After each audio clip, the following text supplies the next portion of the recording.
I'm often asked how to take notes. How much should I write?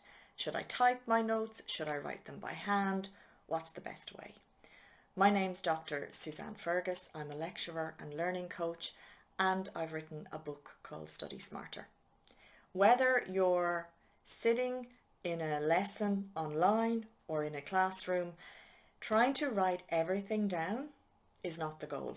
The average speed of writing is 0.3 to 0.4 words per second, whereas speaking is at the rate of 2 to 3 words per second. So you're never going to be able to write everything down. That's not the aim. I want to share with you an approach for taking notes called the Cornell method.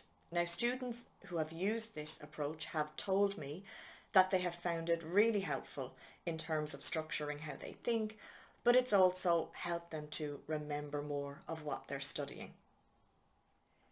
If you are someone who writes out your notes again directly after a lecture so they look very neat and pretty, then give the Cornell method a go. If you don't take notes at all, this method will give you a good structure to use as it helps you to think about what you're learning.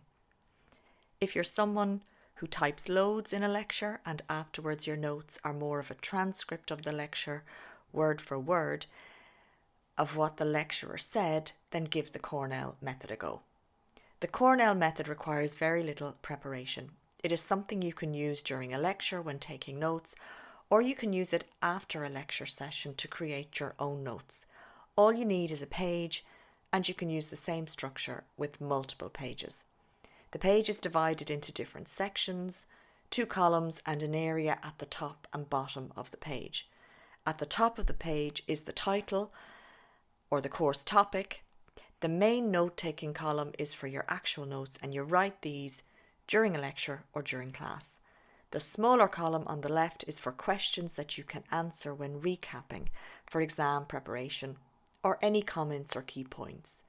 Summarising clarifies meanings and relationships and strengthens our memory. This is what you do in your own study time, not directly in the lecture. The bottom section is where you write a brief summary about 5 to 7 lines. This is writing a conclusion. It can help you to think, to answer, why is this topic important? You do this in your own study time when you're reviewing the topic. So use the Cornell method either to take notes or to rearrange and summarise your notes after a session so that you have these to use for your recapping and revision. Remember, your goal is not to write everything down in your notes, so give the Cornell method a go.